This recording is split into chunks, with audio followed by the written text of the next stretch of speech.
off with Giordano, 2-on-1. Michael Backlund shoots, scores! Benning, great move. Here is Benning, shot, scores! Comes free to Shane. Blocked by Lucic. Ran him over. And he wins it back to Foley, scores! No way! Oh my! No way! For Fiddler, backhand to Fiddler. Oh my! And it is Gilmore waiting around the net, waiting. Backstrom slides it in front, scores! Jason Chimera! Kept in by Matthews. Here it is. Scores! 5 minutes into overtime in Game 5. And McDavid scores! Game winner! Series winner for Connor McDavid! I have been Alberta bound for all my life. And I'll be Alberta bound until I die.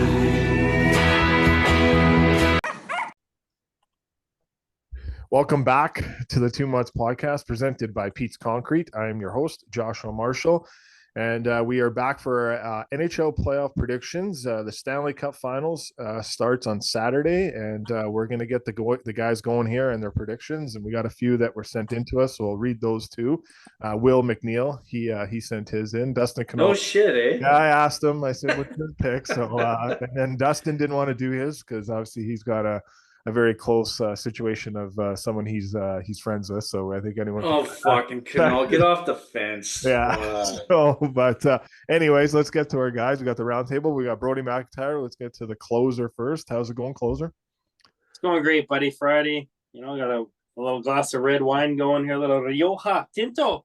There you Nice. go. Yeah. Got a little glass of vino going. It's Friday. It's almost the weekend. Life's pretty good. Playoffs start tomorrow. I got Oilers tickets for Game 2, Nice. which was originally supposed to be on Thursday when I was out of town. I woke up this morning, looked at Twitter. It said Wednesday. Yeah. It's a great day. I think you even Things put are looking up. Chat. Yeah, but I think you put in the group chat you're going Wednesday anyway, so maybe they're. I thought it was going to be. I thought it was originally Thursday, right? And then I was going to be out of town, and so it's working out really. Everything's coming up roady right now. There you go. coming up the closer. And the other voice you hear is Clay Vanderham. Vandy, how's it going? Vandy is dandy. I attended the Southside Athletic Club banquet last night. They were honoring a friend and a kid I used to coach who tragically passed away earlier this year, and it was good seeing everybody. And Justin Penner, who coached the St. Albert U17 AAA provincial champs.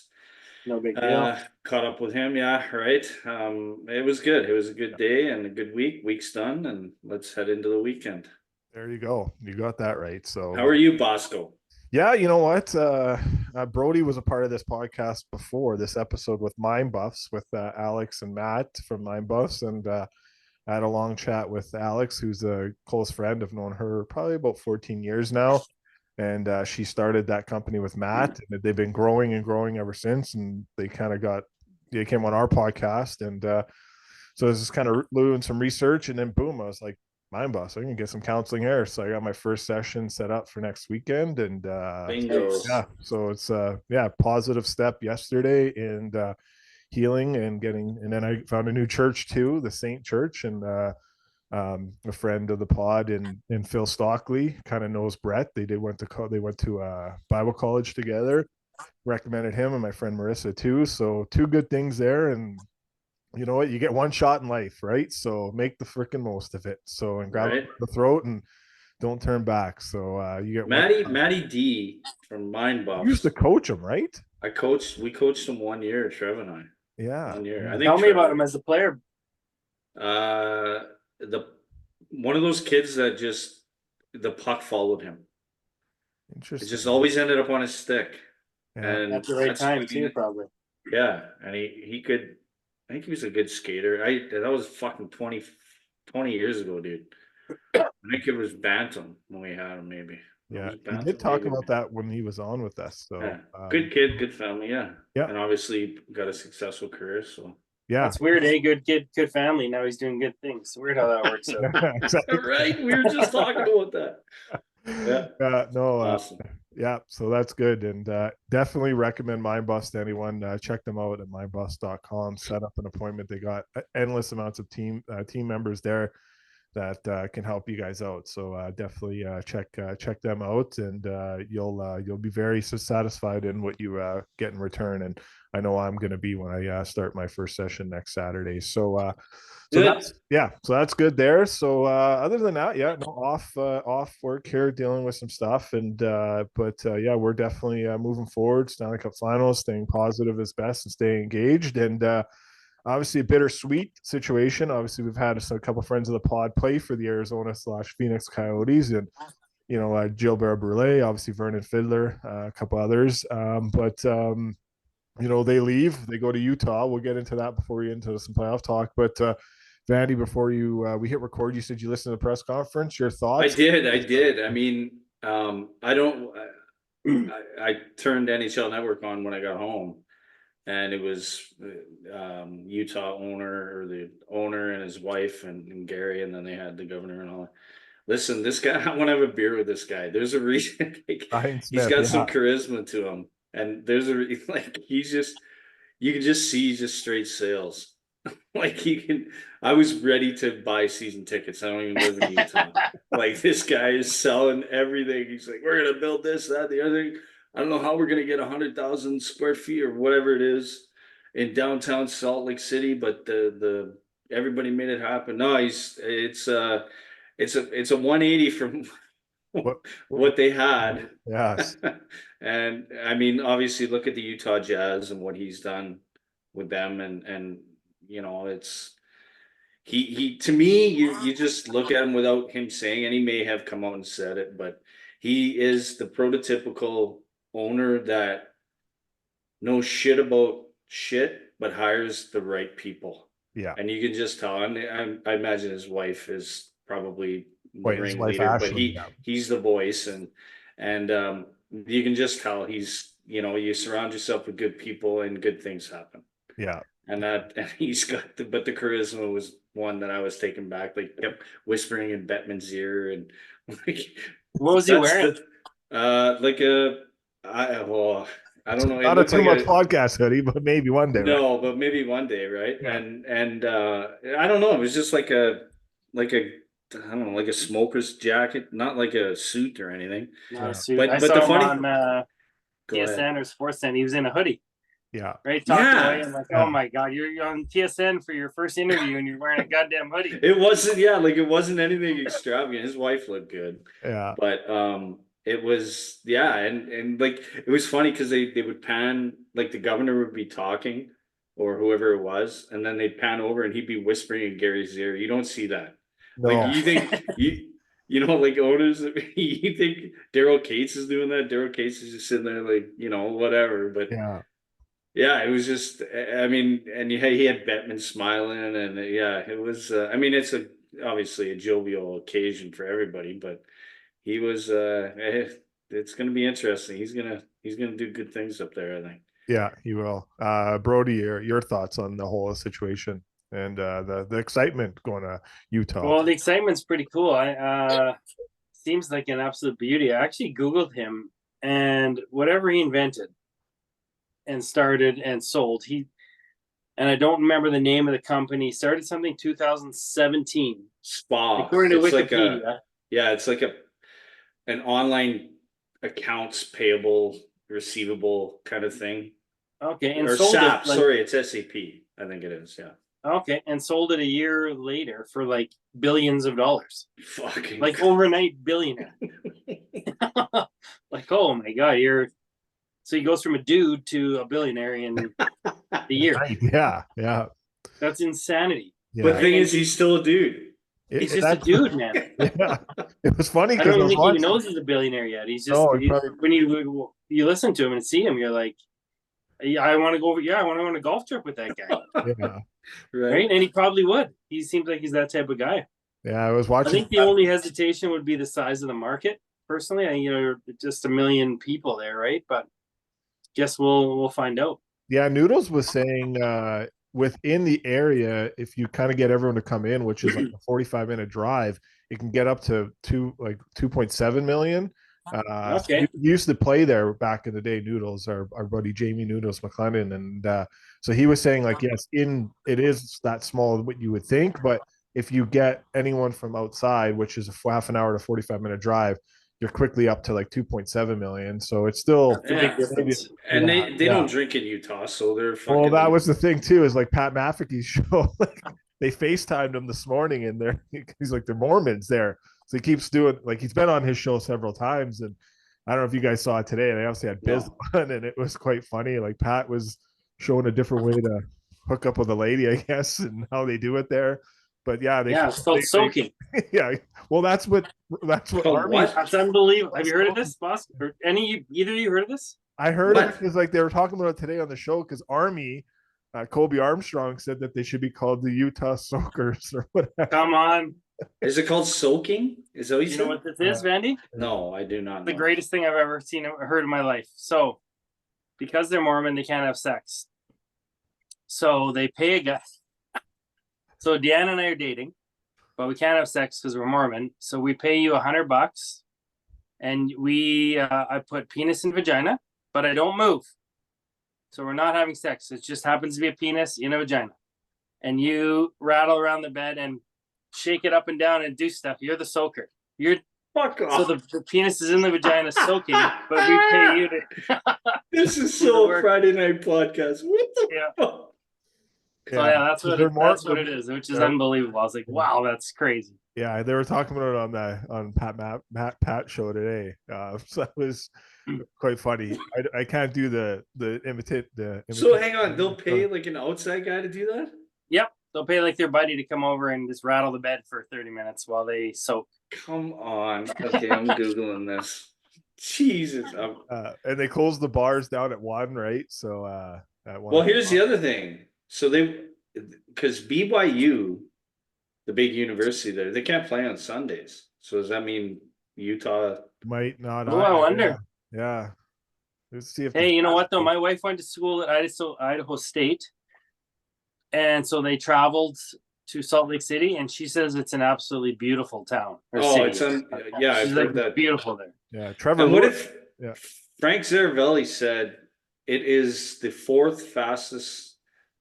I'm sorry if you guys hear an echo. I don't know why it's echo. Oh no, I don't. But it's it's the 4th fastest growing metropolis in the United States.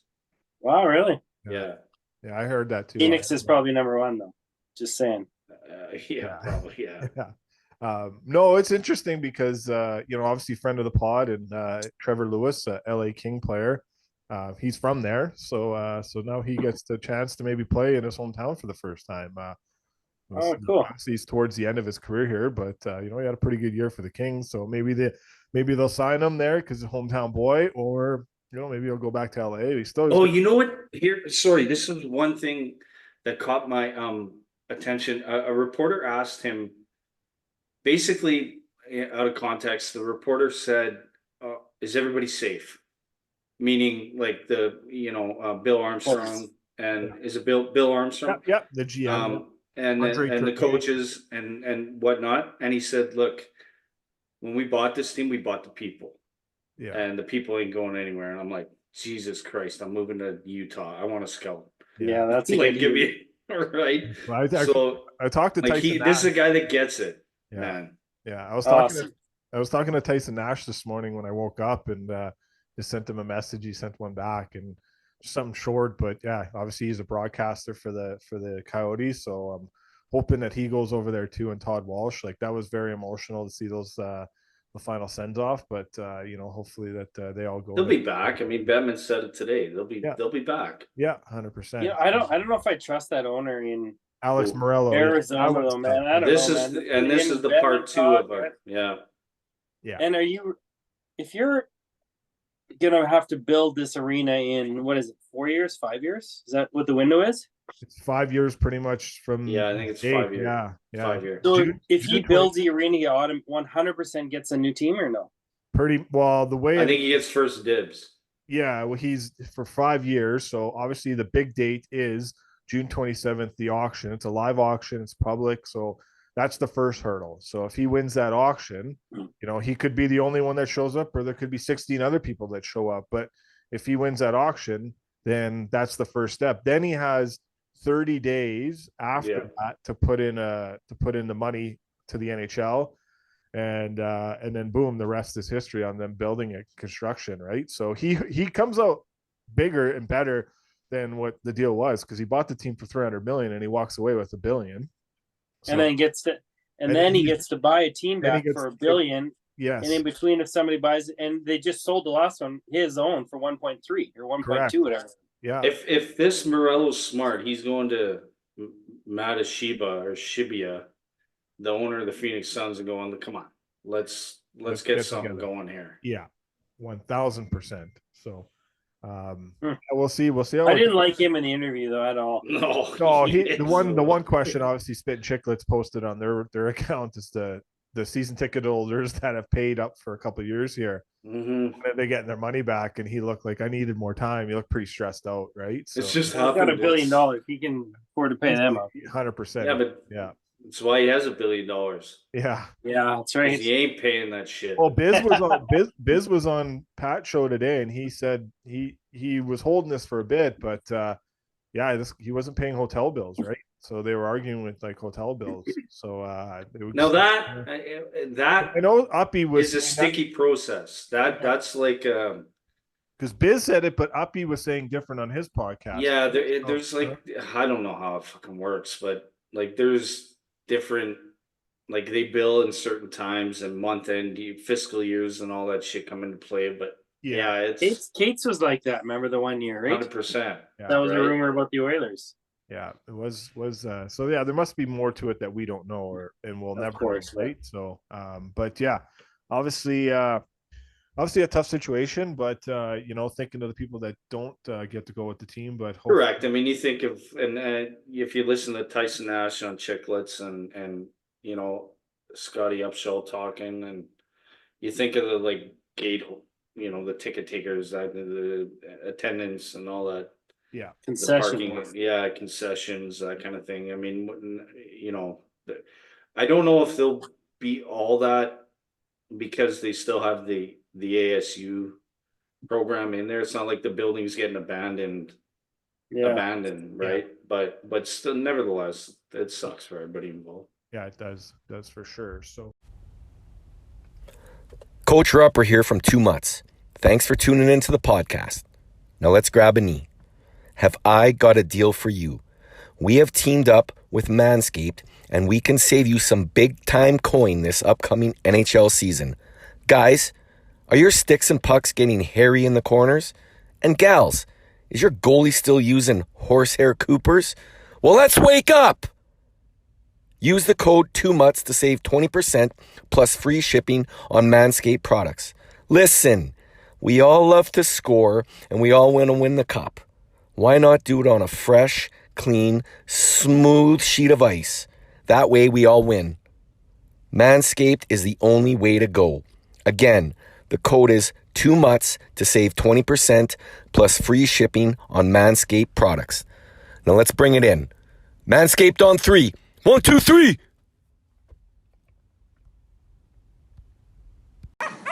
Our NHL News and Notes segment is brought to you by Sheena Boychuk. Yes, you heard that last name right. That's Sheena Boychuk. As a licensed realtor, Sheena has you covered to buy and sell your home in this hot market. She also offers home consulting services to help you upgrade your living space. Check her website out at sheenaboychuk.com and tell her the Two Mutts podcast sent you. Realty by Design, your design approach to real estate.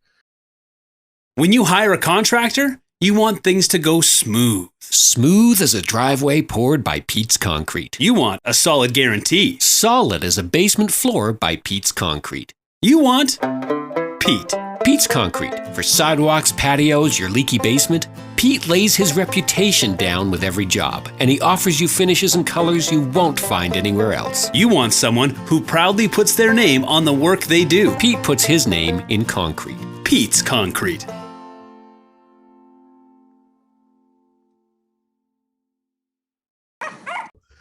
All right, so let's let's transition over to the National Hockey League playoffs as they start on Saturday when this podcast gets released. So everything's all final and set. It was right down to the last game last night. Jesus, LA, what the? It's like Vegas and LA didn't want. They obviously don't want either of them want to play the fucking Oilers. No, it was like it was same thing over in out east with like no one really wanting to, either play the Tampa Bay Lightning, I guess you could say, or whatnot. Obviously, Florida and Boston or whatever. Boston seemed to get the good old tank job going in the last couple of games of the year. But anyways, let's start out east because that's where everything will start for us. But we'll get it. We'll do our predictions for the first round, and then we'll go right into the conference final, and then our Stanley Cup picks. So that's kind of what we'll do.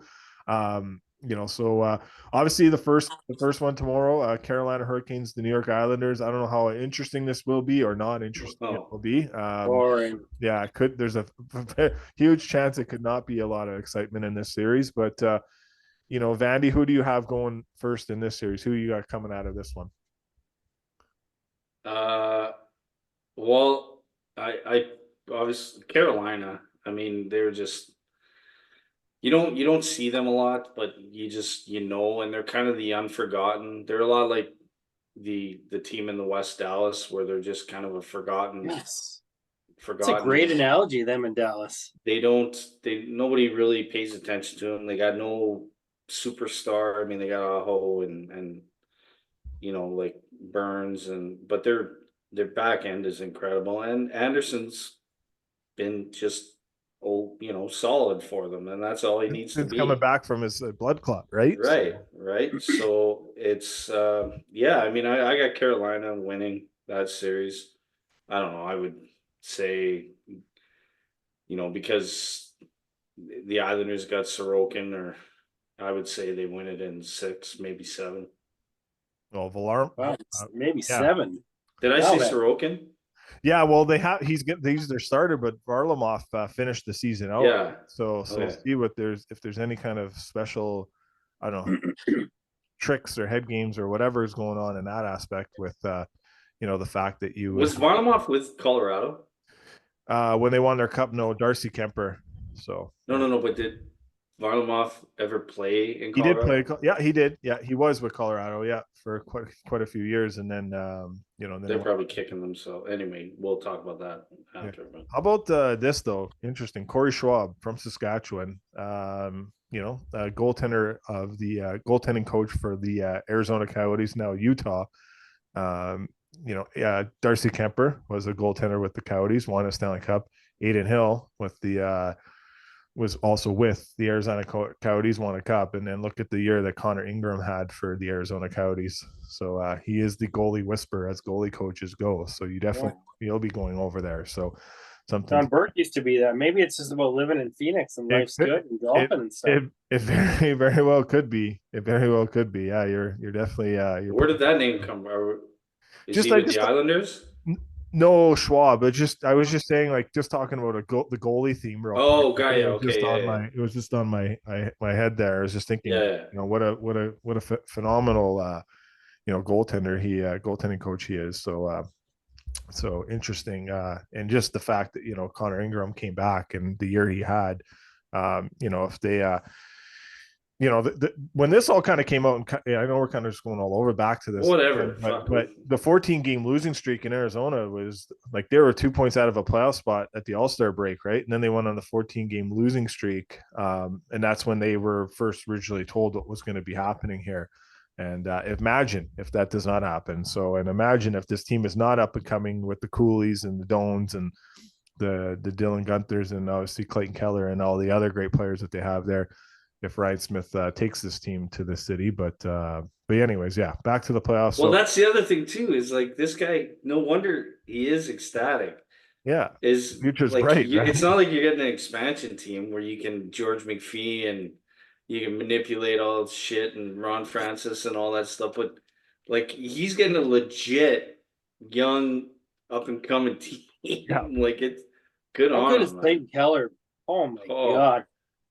Yeah, he's real good. Dylan Gunter, like real good. How did we ever go off bait? We were just talking about the first round in the East. I know. Sorry, that's on me. That's I don't know on me. what the hell just happened, boss. We did. Yeah, that was on me. Yeah, that we went opposite field on that one. That is definitely that is bad on me on a host. That was like Larry Walker opposite field homer right there. Exactly. Stubby clap. I had my notes here and I forgot to mention that. That's why. So hey, you're the host. You can do whatever you want. Dude. I know. I'll take the heat. Okay, so I'm picking Carolina. And Brody gave me flack for 7. I'm gonna go 6. Okay, so Carolina and 6. So, all right, Broads, who do you got? Wow, I don't even think this is a conversation. I got Carolina in 5 or 6. Okay, probably the best 5-on-5 team in the NHL. Yeah, better everything. Yeah, they just have better. All of it is better. And their head coach and their assistant coaches don't have any contracts for next year. So that'll be interesting to follow. I wonder if there is not a Stanley Cup parade in Carolina, if the contracts don't get renewed. And Rod Brindamore goes with his teammate in Buffalo, Craig Adams. So that wonder if that's something to keep an eye on. If Craig Adams is on the hot seat, so he's got to pull off a fucking next hire needs to be Uno card here. Anyways, but something to keep an eye on. A head coach like that with no contract next year, and we all know why. The assistant coaches got to get done first, and they have not. So, anyways. What do you got, Bosco? And I got Carolina in 7. I think this one goes a little bit longer. 7? Yeah. Why, guys? I don't know. You got Patrick Wall. You got the Islanders. They kind of. It's the first round, man. Yeah. It would be interesting. It's hard to count against Wall. You can't knock good goaltending. Dude. I know. At the end of the day, if Sorokin stands on his head, that's the guy that's going to get you there, right? So, and at the end of the day, if you were to pick Sorokin over Freddie Anderson, you're probably going to pick Sorokin in my eyes. But he's bound to steal 1, maybe 2 games. Yeah, it's weird because Freddie Anderson, you look at I think career-wise, he has the second highest winning percentage from National Hockey League goaltenders in the history. Come on. Yeah. What? Yes, in the history of the National Hockey League, he's got the. Well, I guess he went from Toronto to Carolina. Well, he's played really good. Like he was really good in Anaheim. Well, no, he won a lot in Toronto. He won a lot in Carolina, and look where else he won when he started in Anaheim. Look how good Anaheim was when he got there before he left and took over. Anaheim was good, so he's got the pedigree for sure. So it's a goaltender that you would definitely want to probably have too. But seeing the way he was, and he's not. Hey, let's be real here, boys. He ain't that great. No. So that tells you all about coaching. He's never been awesome ever. And you said he leads the NHL in the history of the NHL, and he's an average NHL goaltender. So he's got 295 NHL wins and 127 losses. So it's incredible. That's a pretty good number. I think winning percentage wise, a winning percentage, he has the second highest winning percentage in the National Hockey League. It's around like 7. Yeah, when you're on awesome teams, that's what happens. Correct. You got that. I've had this argument, boys. This is so random. Being from the bubble here in St. Albert, all these dads who think they're like friggin' Jacques Lemaire and coaches, I'm like, no, you're from St. Albert, and they have an awesome program with one of the biggest, largest associations going, and you just happen to have more better players than the other coach. That doesn't make you friggin' Jacques Lemaire. It makes you from St. Albert and you coach St. Albert kids. So yeah. No. That's so random, but there you go. No. I get it. That's exactly it, right? You get that. It's true, man. And I mean, Sherwood Park is no different. Yeah, they've got the same. I'm sure there's maybe the MLI coach is unbelievable. I'm not saying he is or he isn't, but yeah, right. He doesn't have that depth to work with. Who is it? I think Scotty Bowman said the best coach is the one who has the most best players. Exactly. Something along that's it. Yeah, along those lines. Exactly what he said, but something like that. Yeah. All right, we'll move over to the next game that starts on Saturday night. The Boston Bruins versus the Toronto Maple Leafs. I thought you would go last with this one. We'll just follow the pattern, so then I don't go off script again. Get it out of the way. Exactly. So maybe we should have started this first, but Bruins, Leafs. I'm gonna go Toronto in 7. But you have to. Yeah, as a Leaf fan, yes, you have to. At the end of the day, Do I think Toronto beats them? No, it's been since like 1959 since Toronto's beat Boston. They're 0-4 against them this regular season. I think they're 0-3 or 0-4 against them last year too. We all know the playoff history in the last several years from 2013, 18, and 19. They have lost. So the history is there, but someone on that team has to take the bull by the horns here and say, no, not this year. We are destined, and we're going to exercise the demons just like you did last year. You knocked out Tampa Bay, knowing that Tampa Bay was the better team. You just got 3 overtime winning goals on the road. So, but the special teams, power play, penalty kill will be the biggest difference, and obviously what Matthews and Marner do, which are point per game players, but they need to be a bit better. This William Nylander situation did not practice today. Bobby McMahon will be out for the first little bit of this series. That's a big loss for the Leafs. And TJ Brody will be a healthy scratch in the playoffs, so he'll not play. Same with Mark Giordano. He will not be playing. So what's wrong with Giordano? Giordano he didn't cut the straw, cut it to get ahead. He was the odd. He was number 7, and Brody was number 8 on the depth chart, and then Connor Timmins was number 9, and Cade Weber, who they just signed, they just picked him up in a trade. He's the number 10th defenseman. So Simone Benoit will draw in the spot that that doesn't bode well, Bosco. Not gonna lie. Is there a vortex that I just entered where TJ Brody is a fucking healthy? Did I hear that right? Yeah, he just the last game of the year, he scored his first goal in 127 games. He did not have a great year, but he also was put in situations that he may not should have been put in. But he will be a healthy scratch come Saturday night. So is that a fact, or is that Bosco? That is a fact. Yeah, no, that's a fact. That was what I'm going off of what the lines were at practice today, and the D pairings were at practice, and he is set to be a healthy scratch. Now that could tell me there's 16 who were playing game 1. So they got Brody's fucking scratched. They got Morgan and Giordano. Yeah, so they got Morgan Riley, Ilya Lyubushkin, Simone Benoit, Jake McCabe, Joel Edmondson, and Timothy Liljegren will be their 6 defensemen they're going to dress. Now they have 10 defensemen. They have 4 goaltenders.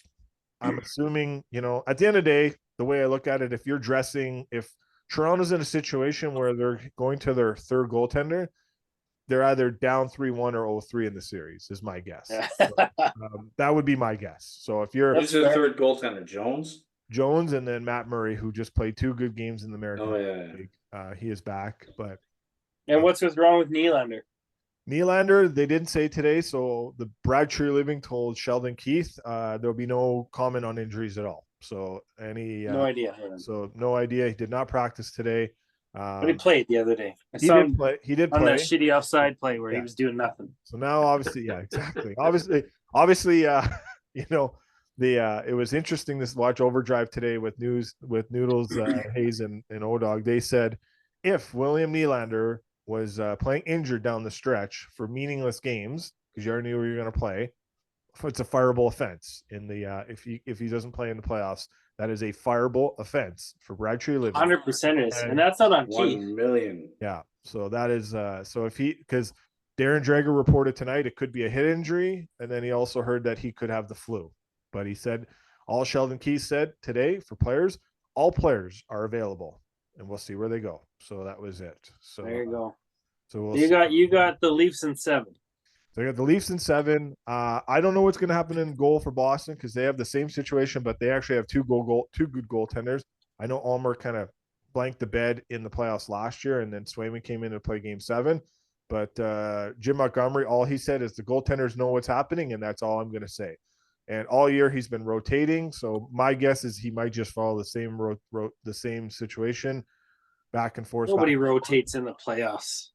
Yeah, they typically don't. I agree with that. But he did say that, Swayman is 3-0 against Toronto this year, and Allmark has not had a really good performance in the playoffs as of late. So we'll see. He's an Allmark guy, Jim Montgomery. He's not much of a Swayman guy, but I have the Leafs in 7. At the end of the day, if I'm not a Leaf fan, I would say Bruins in like 6. So, but there you go. Just because, recency bias, Leafs don't get her done. They find a way. I get it. It's either they're 7 and there's You're on the heartbreak in fence. 7. You have no idea. It's a pick 'em at the end of the day. So, For you, yeah, it is. Closer, you go ahead. Well, I got kind of two schools of thought on this. One, at some point, the Leafs got to do it. And I actually kind of want them to do it. In addition to, you look at Boston's actual team, and on paper, they're not fabulous. They really aren't. But then my head kicks in and I go, it's playoffs. The Leafs have no goaltending and no defense, and the better goalie's going to win. I'm going Boston in 6 or 7. Yeah. And that's probably the reality, right? They have a better goalie, they have better defense. It's probably going to happen. They're going to win. I'm going to go Boston in 6 based on goaltending alone. Yeah. I don't blame you for that. Sorry, Bosco. I'm sorry, pal. There's nothing to be sorry about, my friend. At the Boston end of the day, it's just a 5. game. Move on. Boston 5. Boston 5. Move on, eh? Vandy, not a brute, not cheering at all. No, it's hey. So obviously Toronto. I think Toronto here's my thought. There's too many egos in Toronto. Okay, so you just hired Tree Living, probably safe to say. Shanahan and Sheldon Keefe tied together. They obviously Brad Tree Living extended Sheldon Keefe, but Leafs don't get out of the first round. Sheldon Keefe, Brendan Shanahan fired. Mitch Marner traded. Obviously you can't win if you can't win with this core of Toronto now. You're never going to beat Boston ever. No, never. You're not going to beat Bosco. It's not Boston. You're not going to beat anybody with with no goaltending and no defense. Yeah. You have a player on your team that's could get 70 goals, and you don't fucking play him every second shift. Yeah. Like what are you doing? It's a meaningless game. Why is he? First of all, why is he even playing the game unless he's chasing 70 fucking goals? Yeah. And you rotate 4 lines. Remember when Ryan Smith needed a goal and he basically played for like 4 minutes at a time? Right. Yeah, exactly. Yeah. No, you're right. Wrong. I mean, look at even Kucherov. Kucherov played like back-to-back power plays, and it was like 10 minutes. Now I know our buddy finally got his assist. Yeah. But it's not Keith's fault, man, that he has shitty defense like, and way too many good forwards who eat up too much cap space. No, but I don't think Keith is as good as. He's a good regular season coach. He's overstayed his welcome. Yeah, he's a good regular season coach, but our buddy Tim Peel don't like. Yeah, but you and I, the three of us, can be good with that team in regular season. Yeah, every single year. Yeah, it's clockwork. 8 years in a row. And our problem, man. Right? So second longest streak going into the playoffs. So. Yeah, we'll see. I don't know. At the end of the day, obviously, we'll get to some other situations here too. But I got a question for you guys that I saw on TSN's The Quiz tonight. The Ken Dryden, the Quiz Master. So, I'll pose that question to you guys later on. But I don't know. They're obviously very polarizing. They're definitely going in heavy underdogs. They've lost 4 straight going in. They've given up 5 or more goals. They've had 3 different goaltenders give up 5 or more goals going in these last 4 games. That is not good. So the recipe isn't perfect. At the end of the day, I understand everyone starts at 0 starting tomorrow night, but I don't know. They just there's not much confidence, but eventually you have to get over it. If you don't, then obviously you have no choice to blow up the core. You just signed Nylander and you just signed Matthews. Tavares has 1 year left, so I can't see you bringing it back with this group. And Marner's. So they're done. Boston wins. Toronto's out. Yeah, exactly. So, all right, let's move over to the Battle of Florida, the fight in Florida, as Carolyn Cameron likes to say, or Ivanka Osmak was saying the other night. Tampa Bay Lightning versus the Florida Panthers. Vandy, who do you got? Florida. I mean, I think,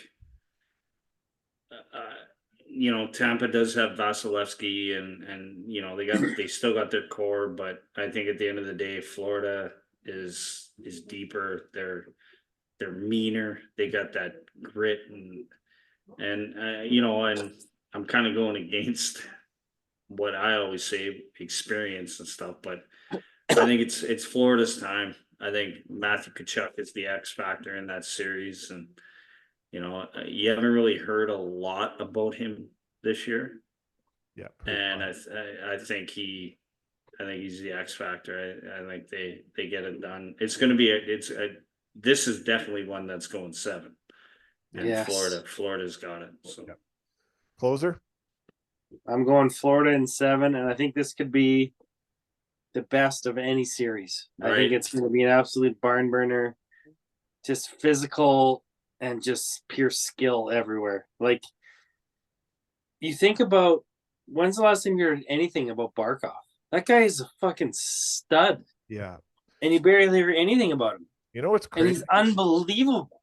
When that series is going to be nuts, and it's going to be fantastic, and I will be watching every second of it. Yep. But I do think they both have great goalies. They both have lots of offense. They both have good D. I think Florida has a little bit better D, and I think that's what Sergachev. And I think they'll have a little bit more grit, and I think they'll probably just end up taking it. But I think it's going 7, man. Yeah, same here. I agree. Fun fact. And I honestly wouldn't be surprised if Tampa Bay somehow figured it out to win. But we're doing predictions, so I'm taking Florida in 7. Yeah. Bosco, what do you got? I got Lightning in 7. The fun fact about Barkov, you just said when Petro was playing with him, I don't know if Barkov still does it, but the stick at the top of the stick, you could take that little clip off and it kind of opens up like the little nub or whatever. It's like a CCM logo or Bauer logo or whatever. Yeah, the one every game one falls out. Correct. He actually opens that up. He fills up his stick with water. He puts water in his stick to keep. How far up? I don't think it's that far up, but it's probably. Listen, there's a. Fucking... I need to hear this. I want to hear this. Tell me more. So he puts. I think it's like it's about like the 25% mark of water. He puts a little like, so it's not. Can you find out? Can you get details on this? I could for sure. Please do. So, yeah, I'm interested. I know I'm googling. He would put water in. Petro told me this all the time. He doesn't drink obviously, but like he's a different guy. Like they had a team party at my uncle's restaurant, Central Social Hall. He's the only guy that didn't come out. But when I was asking, that was that year. That like they came through.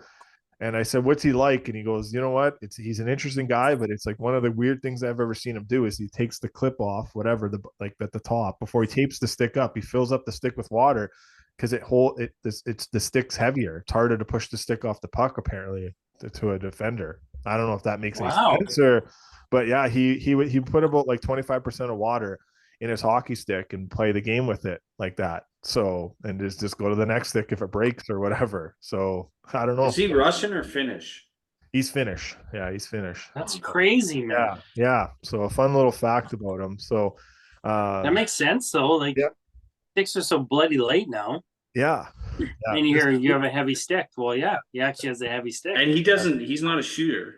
No, he's definitely not. Right. So he doesn't need a kick point or anything like that. Fabulous pass. Him and Draisaitl. Why don't you just use the wood stick then? Yeah. Yeah. I guess you could, yeah. Or you just use a stick that's 4 years old. Yeah. Anyway. Or 6 years old, whatever it is, right? Yeah. Or you could also get a stick that's just heavier, regardless. Get them to specially make you one that way. Yeah. I feel like they could do that. Yeah. That's obviously a 2016-17 season he was doing that, so I don't know what he's doing now. Hey, listen, but I'm going to look into it. Would it not freeze? Yeah. I don't think so. You know, it might as the game goes on. So I don't know how many times he's intertwined. I probably just sounded like an idiot. I don't know that because it's composite and it's probably not that cold. Yeah. Yeah, it's not like you're playing at Russ. You're probably not playing at like Russ Martin's arena. No, exactly. No. Anyways, I thought that was pretty bad, Vandy. I'm not gonna lie. Nah, no, it was not editing that out. So.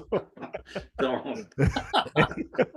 All right, let's move over to the Capitals versus the Rangers. Obviously, the Rangers winning the President's Trophy there. So obviously, maybe that curse will be beaten, but. Closer, we'll go to you first on this one. Who do you have? Caps, Rangers? Well, we're lingering on. We're not even in the West yet, so I'm going Rangers in 3. Move on. Next. There you go. Rangers in 3. You're doing the PJ Stock. There you go. A couple years ago, Stock did that a couple years ago when he was Hockey Night Canada.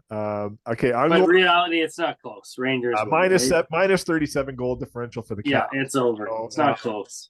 Maybe might go 5 or might go 6, but whatever. It's not. Yeah. It's not a close series at the end of the day. Yeah, we'll see what happens. Jeff O'Neill, Brian Hayes made a $500 bet on TSN today. That if the Caps win one game, Brian Hayes gets $500. So That's a good deal for Hayes. They got to win one. Right? yeah, one game. That's all you got to do is win It's one. the first round. Yeah, They got to win one. Just a random game. I'm Hot goalie. obviously, Mitch Love, friends with Carberry, friends of the pod. So I'm just gonna go. I know they're not gonna do it, but it's just for our boys there. I'm gonna pick the Caps in an upset here. There has to be 3 upsets, but whatever. I'll say Caps in 7 in an upset. Vandy, go ahead. No, and I mean a Mutts bark to Mitch Love and the staff and what they did, and I mean to Ovi but I'm sorry, you're outmatched, you're outweighted.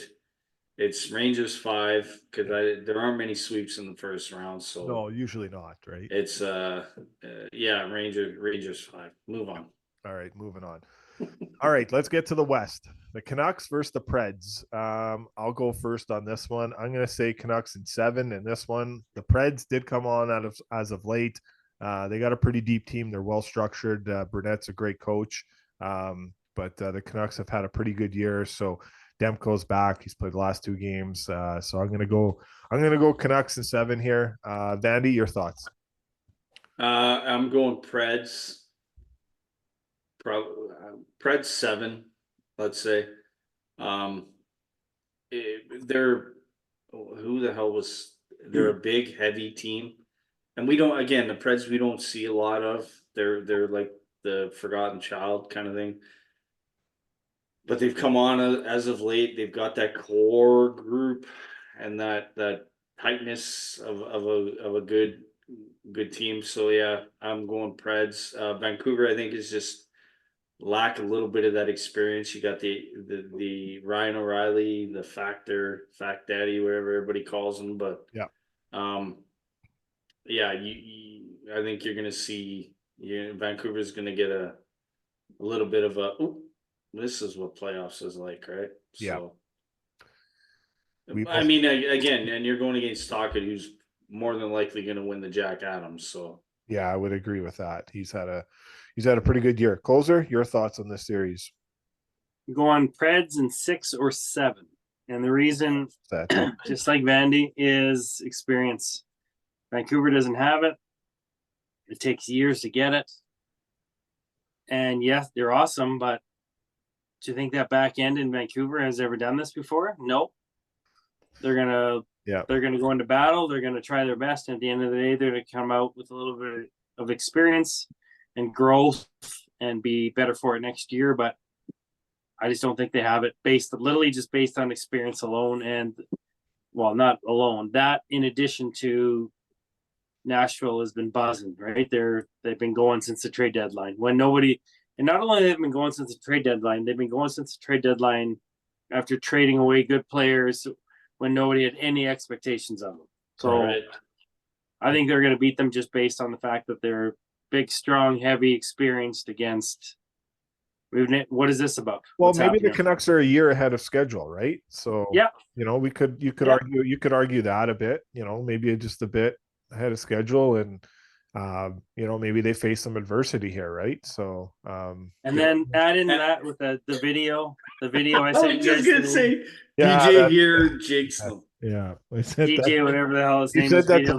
They need to lose. They need to lose right away. What did Biz say? That might be detrimental. Yeah. I said that to Biz. He gave me a thumbs up after. Brody said that to me. So that was funny. That was hilarious. A YouTube video that was like on the internet there. But listen, Cadence did the Connor McDavid song. Yeah, and that's pretty good. That song's bad. Like, hey, that's my wife's cousin. Easy. No. Connor McDavid's song was good. Oh, okay. The tune that these guys did is not very good. Yeah, it's not very good. Yeah. No, the cadence. That song is incredible. Yeah. Like that's played every. Yeah, that was awesome. Like, it's still played. U18 kids still play it for crying out. Oh, that's awesome. Good to hear. There you go. All right, so that's what we have there. What do you got, Bosco? I opened it up with Preds in 7. Okay. Sorry, red wine's on Friday night. Yeah. Great. Sorry. All right, let's move over to the Jets versus the Avalanche. Vandy, your thoughts on this series? Yeah, exactly, bro. It's like This is going to be of the West. This will be like the fight in Florida. This will be whatever the fight for. I don't know, whatever. But I'm going Avs. I just think McKinnon's on a different level, and I don't think the Jets have the defense to stop that attack. I think McKinnon is just, I'm not saying he's going to lead it right to the Stanley Cup, but McKinnon's on a whole different wavelength. Like, he's at the point in his career where he can take over a game, take over a series. And the Jets just flat out, I don't think they have anybody that can stop him on the back end. So I'm going, I'll go Avs in 6. Yeah, it's a tough one. It's hard to go against that. I would say, obviously Tyler Toffoli, friend of the pod, on the Jets. Sean Monahan, the only player this year to play 83 games. This guy was injury bugged. Obviously played the extra game because he got traded from Montreal. No shit. Yeah, so he got the extra game. Obviously, it's an 82 game schedule, but he got game number 83. So yeah, I got a lot of likes on that. I posted that on the Instagram account, so got a lot of likes to that. Just great to see him back. But just the way the Abs play, the pace, the way they practice, just like come at you at waves. The only thing that questions for me is Georgiev has not been the same goaltender in the last month and a half. I would say Connor Hellebuyck, if not is the best goaltender in the National Hockey League, one of the best. So I'm going to go. And the Jets were 4-0 against the Avs this year. They pumped their tires. Colorado's the best home team. They got their worst loss, 7-0 against the Jets at Ball Arena. That's a tough one. Pick them, but I'm gonna go Jets in 7. My dad was from Winnipeg. He's a big Jets fan. That's my father. Well, there you go. So and you got to go with the Jets. Yeah, so I'm going to go with the Jets. Tyler Toffoli, my father, all that. So Jets in 7. Closer, your thoughts? Well, we talked about Toronto. We talked about Boston. Talked about goaltending. I'm going Winnipeg in 7, based on goaltending alone.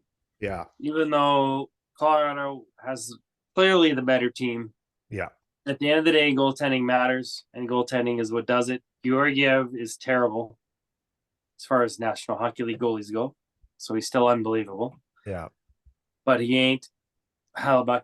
Hellebuyck's going to do it, and it'll be an ugly, boring series, I think, because Winnipeg's just going to trap and be ugly and mean, and every whistle they're going to be in their faces. And Adam Lowry's going to do his thing and all that. Yeah, Oh, really? I don't think You think they're gonna trap it down? I guess that would be the only way you could probably slow down Colorado. But Well, these goaltenders are 1 and 2. Right? You look at their back end: Makar, Taves, Girard. Like, that's. But how do you slow that down? You sit in the neutral zone and you make them chip it in, and then you let. But then you got a bulldog. You got a bulldog like Nate coming at you, hitting you every. Yeah. You sit back in the neutral zone. You make them dump it in, or.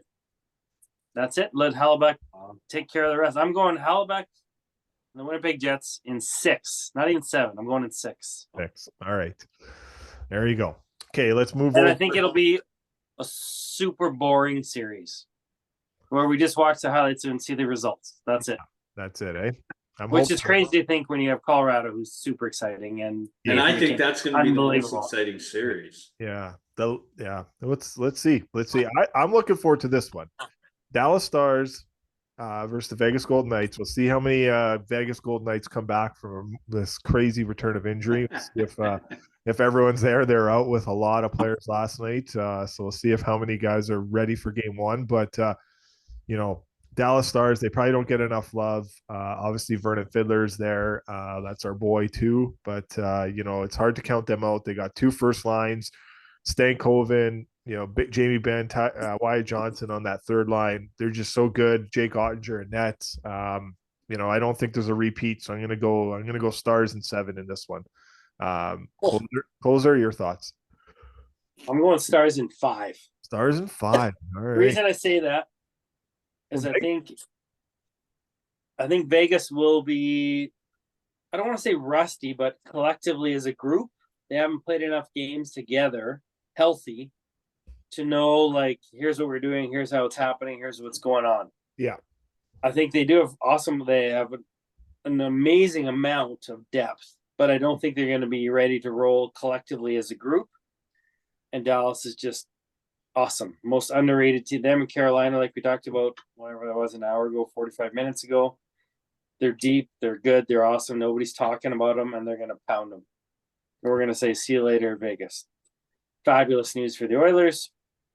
Move on. In 5. All right. Vandy, your thoughts? Dallas 7. I think it's going to take Dallas a little bit of time to they had obviously a fantastic regular season, but I think it's going to take a little bit of time for Ben to rein in these kids, Stankov and Wyatt Johnson, and Dallas.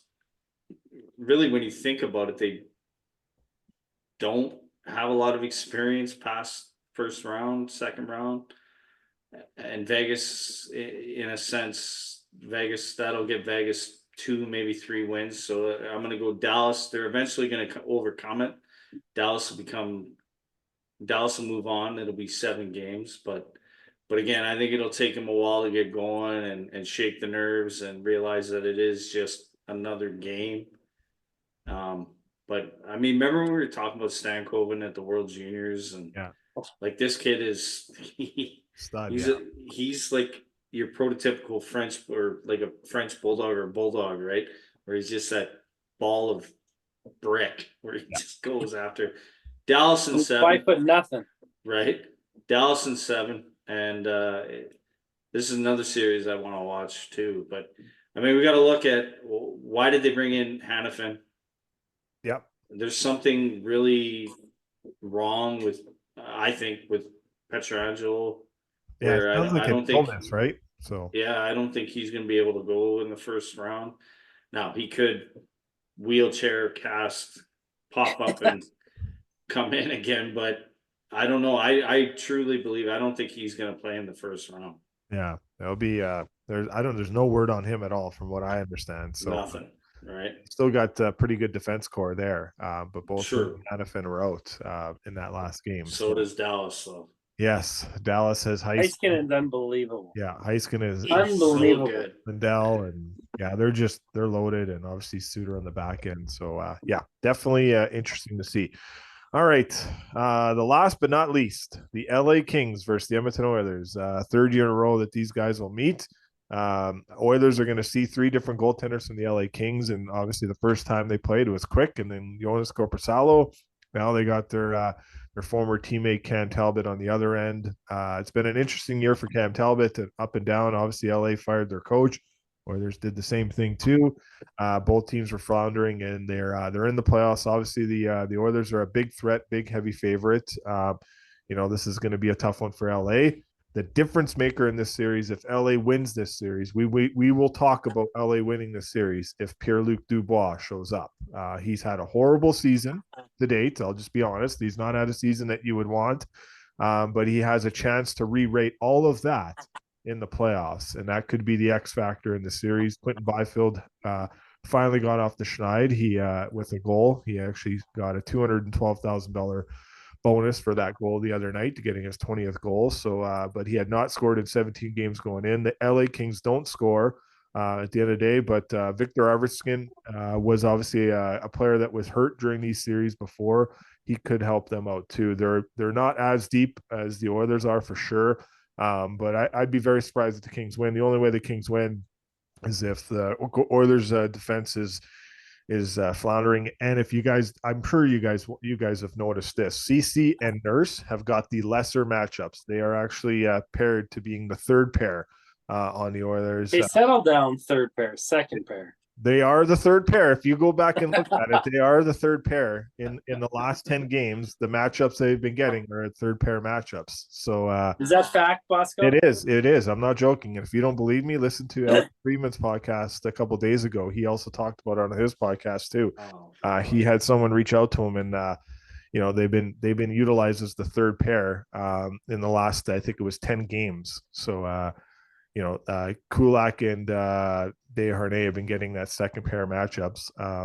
But I still think the Oilers win, and I don't know if it's as close as we want to think it is, just because this is a year of destiny for the Oilers in my eyes. In a way, looking at it, it's kind of hard to believe that it would not be.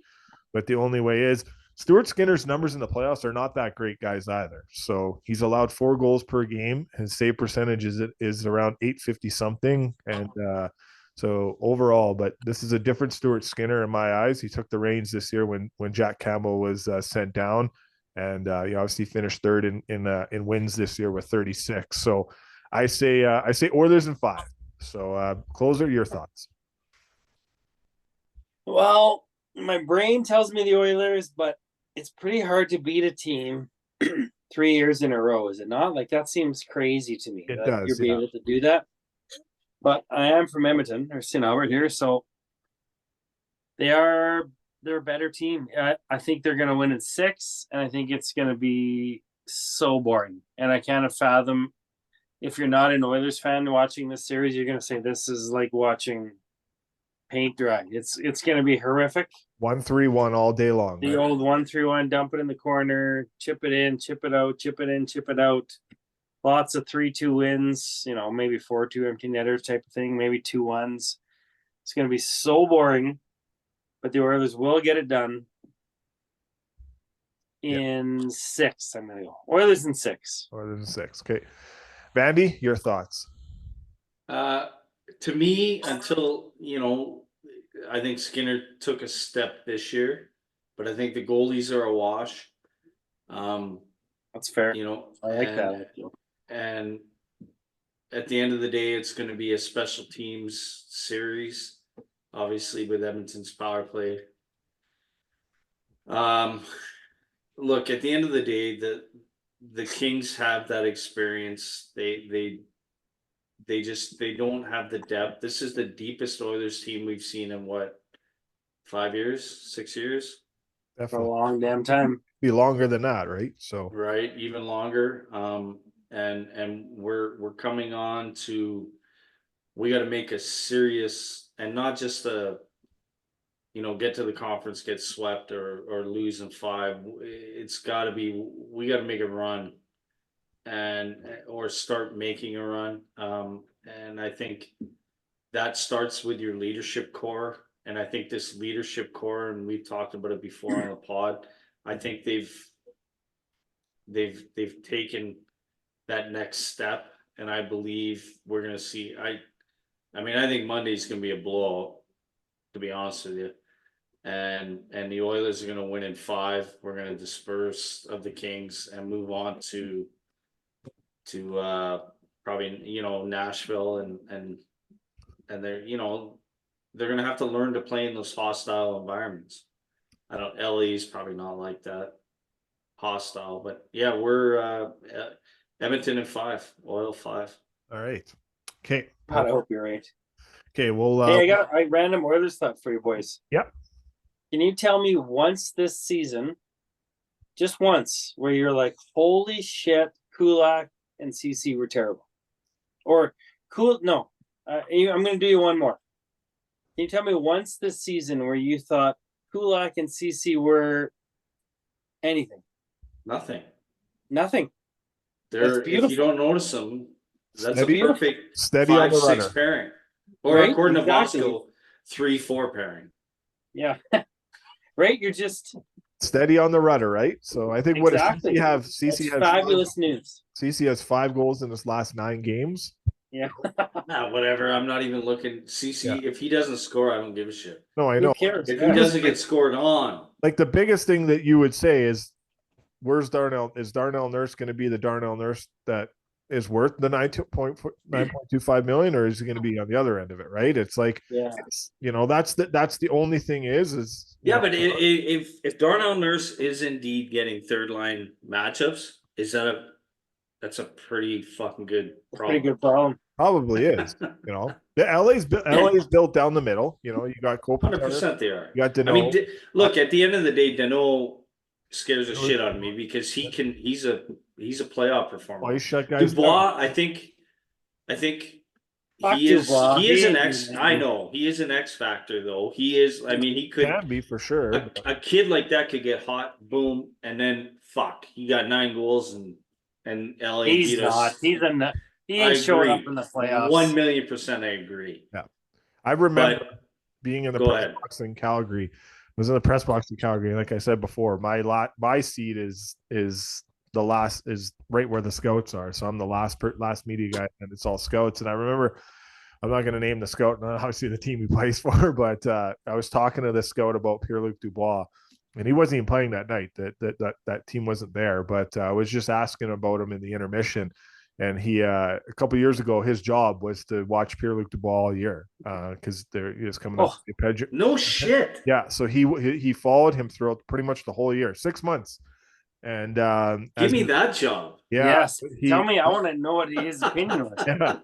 But so I asked him, I was like, how is it going? How's scouting going? And yeah, he's like, yeah, you know what? I was like, have you ever had like, is it a group of players, all that? He's like, well, obviously you're out there, you're watching everyone, but you know, you get told what your GM tells you what you're supposed to do.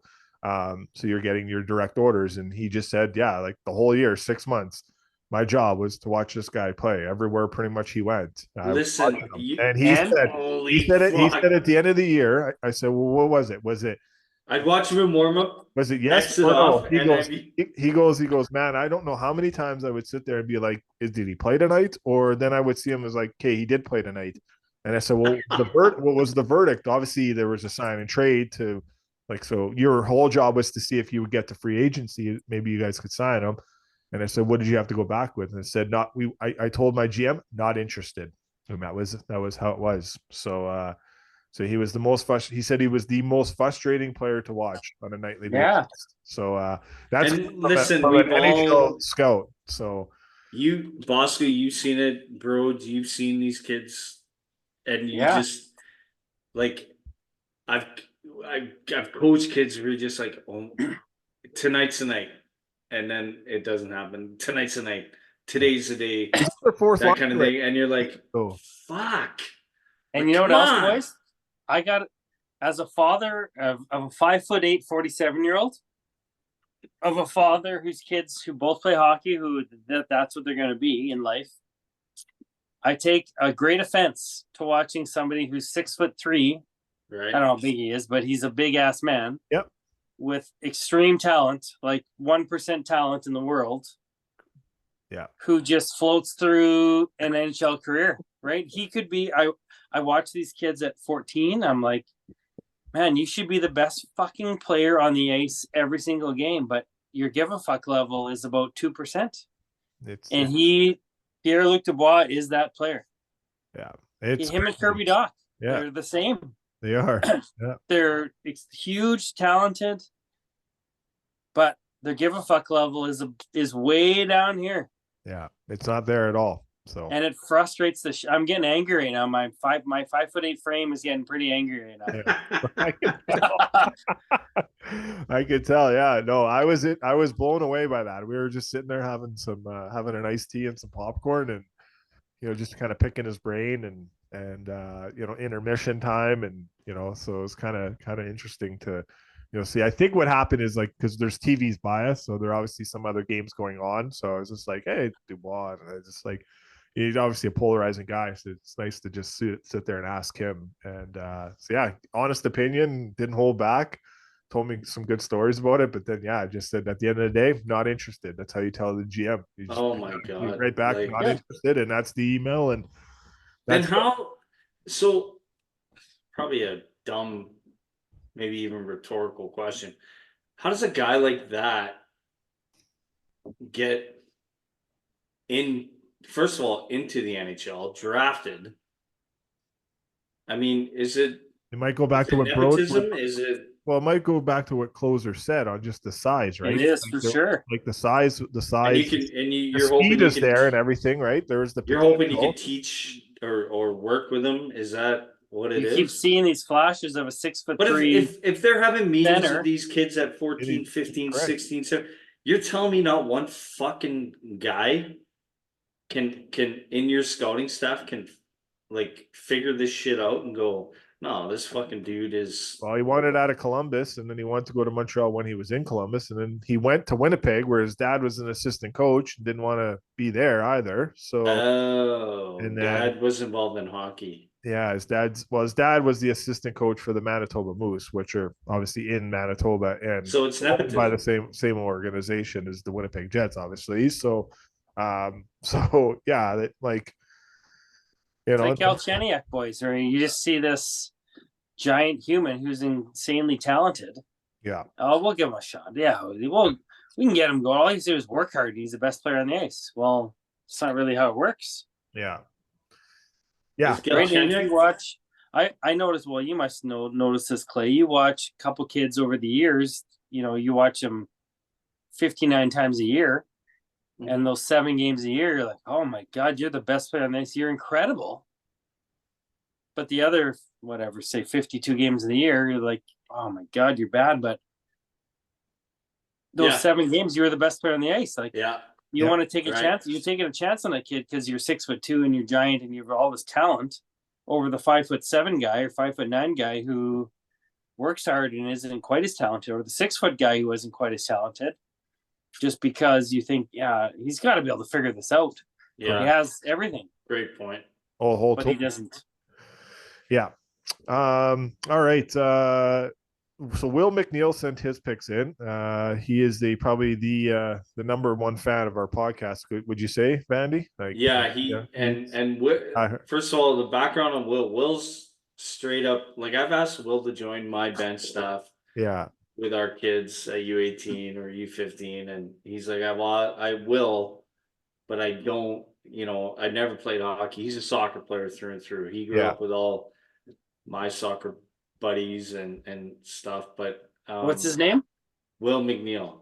Well, of course he's a soccer player. His name's fucking Billy McNeil. Right. He's from Glasgow, for Christ's sake, probably. His kid, my kid, they're good buddies, and they grew up in Millwoods together. They're both 08. So Liam, his son, played on he plays on our inline team this year. And so anyway, Will, I'm surprised he even knows the names of the teams. Well, I asked him earlier today because I was like, he's the number one fan of the. I know he's a sports fan through and through. So I was like, you know what? So he took some time. He sent them in. I think he said he wanted a little bit more time because we're also going to transition after this to our conference final and our Stanley Cup winner. But we should call him. Will McNeil. Yeah, no, I guess we could cold call him, right? But so Will West. So obviously West, he has Vegas in 5. Then he has Winnipeg in 7, and then he has the Canucks in 6. He has the Oilers in 7. So that's where he has those. And then he has the Lightning in 6. He has the Leafs in 6. He has the. That's why you're you love him. Of course you're reading his though. He has the New York Rangers in 4. And then he has the Carolina Hurricanes in 5. So right. Not bad. So, not bad. All right. Well, upset. He didn't pick Juventus to win this Stanley Cup. He did put that in. Yeah, he did put that in. Yeah. Glasgow Rangers. They're winning it. Yeah. There you go. That is hilarious. Celtics, hey? Yeah, right. The Catholic or Protestant? What is he? Yeah. I don't know. Ask him. So we don't talk about religion. Yeah, no, we do actually. So that's a soccer thing. Yeah. Celtic is Catholic, Rangers are Protestant. Just saying.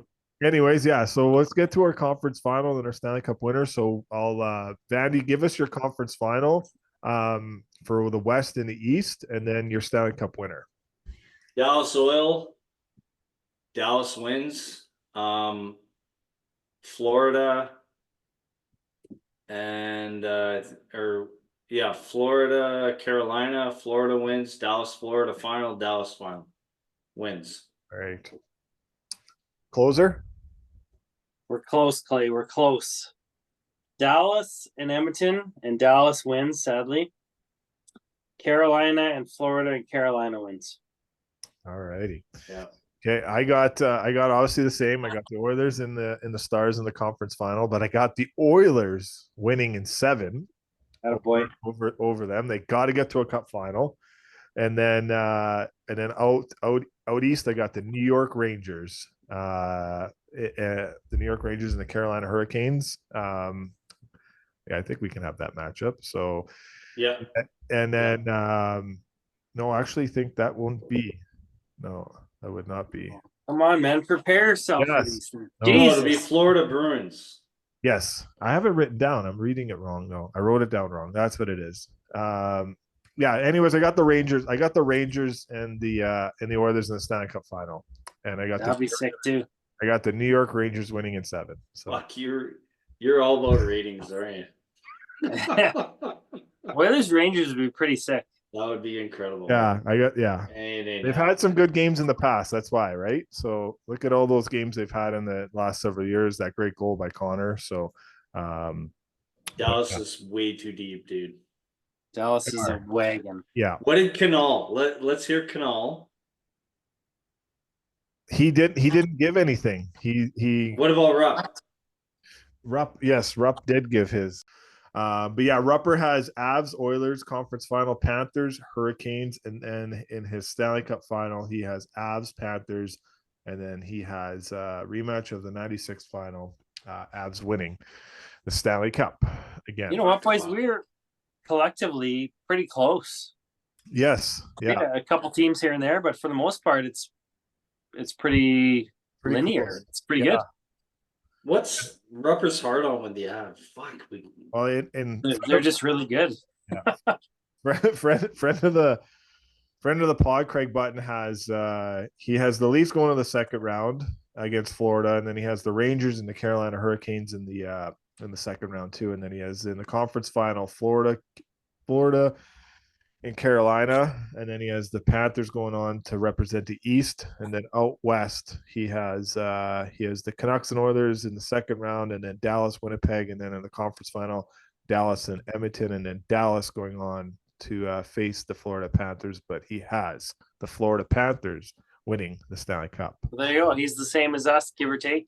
Yeah. So pretty much everyone's following that. And we're all going to be fucking wrong. Yeah.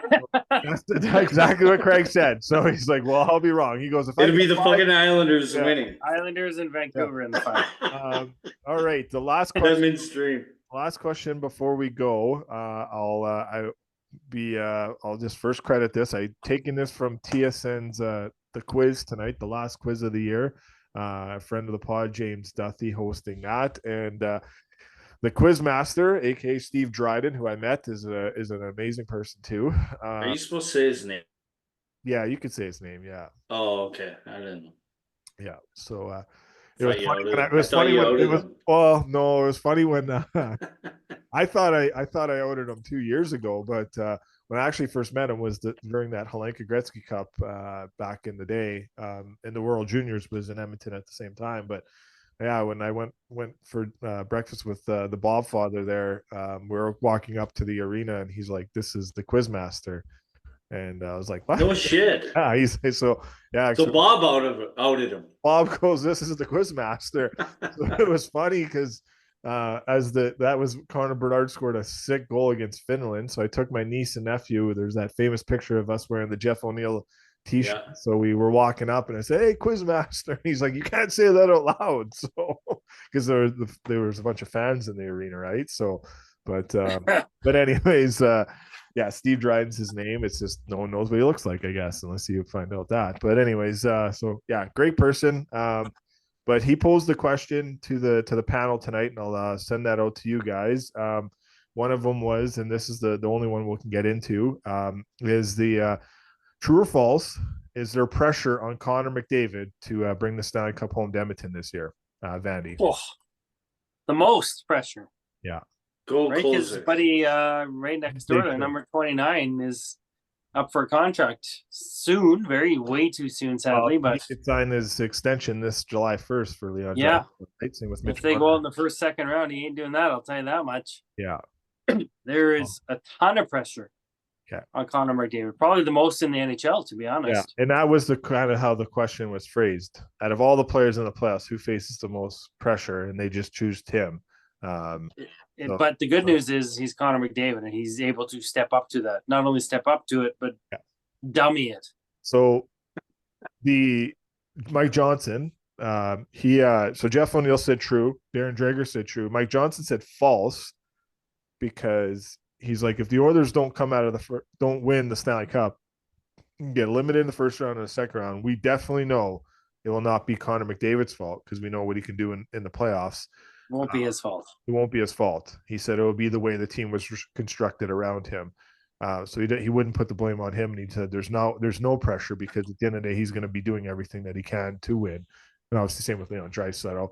Vandy, you haven't really said much there. So kind of just. No, I don't think that I agree with MJ, as they call him on NHL Network. I don't. There's no pressure on Connor. What? It's just going to be another no. I mean, what's Leon going to do? If Leon leaves, Leon's staying here. But even if they it's get going to be a round? Sid Gino. It's going to be a Sid Gino. There's no way fucking Leon is leaving. So say, closer to 20 minutes ago talked about it's pretty hard to beat a team 3 years in a row. I also can I'll say the same thing for Jim Montgomery, like probably one of the best coaches. Like, do you think Jim Montgomery's going to get outed in the first round 2 years in a row? I know it's 2 years in a row versus 3 years. No, and that's why I have a hard time believing. That was Boston, one of the notes I had was Toronto needs to get past Boston, but Boston needs to get over that first round hump. Yeah. It's no different. Look, at the end of the day, Edmonton's going to make the conference final again. It's just they're going to run into Dallas, in my opinion. Now, shit's going to go sideways. We all know that. But we know. But at the end of the day, there's no pressure on Connor. Yeah. Connor doesn't. Connor's Connor. Yeah. This is the deepest team. It's up to these kids, and it's up to Kyle Knobloch, Chris Knobloch, Kyle. Oh, what the fuck? Yeah. Chris Knobloch on how he uses Connor, Leon, Hyman.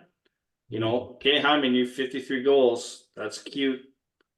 What are you going to do for us in the playoffs? Yeah. And Hyman, at the end of the day, man to man, Hyman knows that. Yep. And Hyman's got to come through. Evander Kane, Corey Perry, Carrick, Adam Henrique. Yeah. Okay.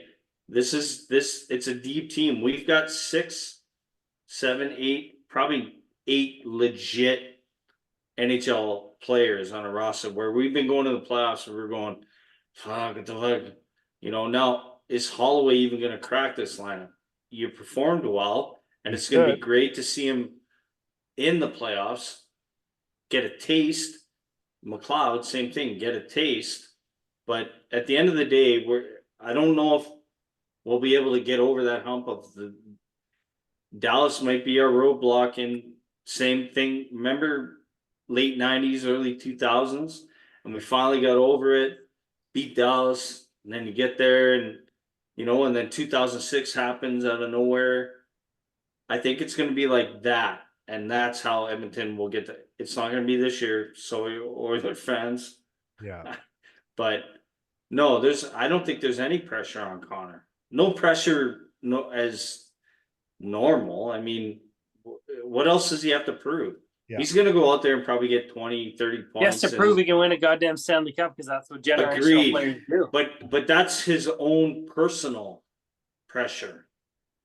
And you don't think that's an outside pressure? Well, that's no, I don't think a kid like Connor, guys like Connor, McKinnon, Crosby, like the elite, true elite athletes of their sport, I don't think they pay attention to the outside noise. I don't think they worry about. I don't think they worry about that shit. I think they legit. I wouldn't disagree with that. They probably put more pressure on themselves than anything. Think about what Austin Matthews goes through. Mitch Marner, for that matter, he's a hometown kid. But Mitch Marner puts more pressure on himself if you listen to them. Correct, and they all do. You have to. If you're an elite athlete, you're putting pressure on yourself. You are, for sure. My thing is, I've been saying, I don't think they're worrying about the media. Yeah, and what the they're definitely not worried about media. Definitely Mitch Marner is. I'll say that. You watch any of his press conferences, it's always him against the world, and that's him though. Like, he's a guy that, like, there are guys that legit listen and read everything that is clipped and said about them. That's just how. If I was Mitch Marner, I'd be worried about his dad more than the media. Yeah, probably right on that. So, but I look at it like, Jeff O'Neill said on the pod during this segment and this question, he goes, players like this win. So yes, there's pressure because players like this at the end of the day win. So Mike Johnson pretty much was almost quote for quote, in a way, weird saying it. MJ was almost saying the same thing you were saying, Vandy, though. There's probably like no individual pressure, if that's kind of what you're kind of saying. Like, yeah, maybe you might not, maybe you might, but it was interesting. It was an interesting part of the segment. Like you'll see it on SportsCenter tonight. They usually replay those throughout SportsCenter. It's just obviously it was on their playoff preview show, but and they have a lot of like Darren Dreger and Jeff O'Neill have the Oilers winning the Stanley Cup. Jamie. No shit. Yeah, Jamie McLennan has the New York Rangers winning it, and I think MJ has Carolina Hurricanes, but Dreger and Jeff O'Neill had the Edmonton Oilers winning the Stanley Cup. Hey, let's go. Golf clap to Gary Bettman, because he's made this a league into what it is now, best year, and the fucking parody. I think it's been the best Unbelievable National Hockey League has ever had. And I think guys like Pat Mafficky and those kind of 100% putting an extra. But listen, you got Kucherov, 143 fucking points.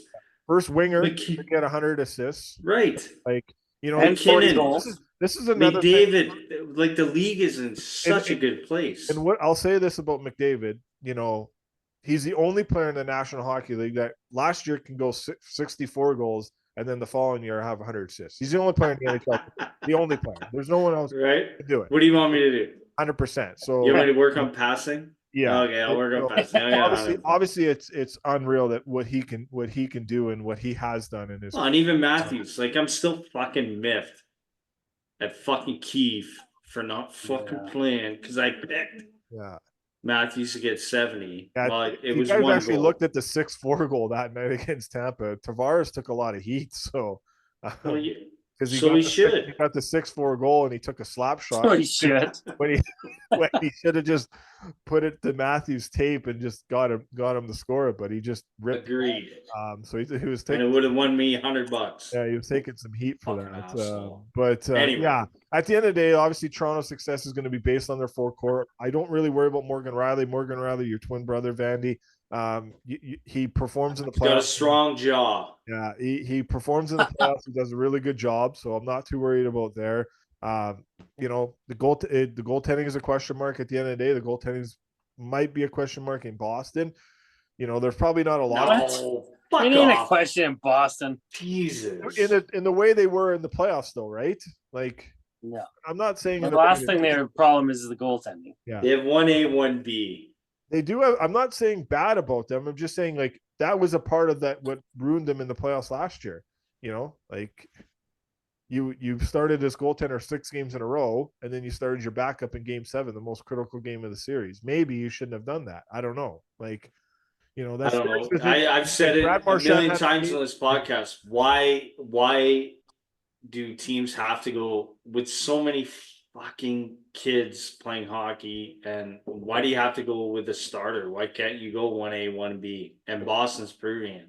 And why deviate from that? I'll be very fascinated. See what they do. It'll be interesting to watch. If they go back and forth in the playoffs, that'd be unbelievable. Very interesting. So. And they probably should, right? The way it's. And here's, like, when Rupp and I were coaching, the travel will be great out east. You look at the travel at all those teams. Yeah. There's no travel, hardly any at all. And they're both good. No. Yes. Play them. Yeah, go ahead. You were going to say. No, nothing. I said when Rupp and I were coaching, we won a city championship where our starter, you have your starter, went in first game, let in 3 goals, and we're like, fuck.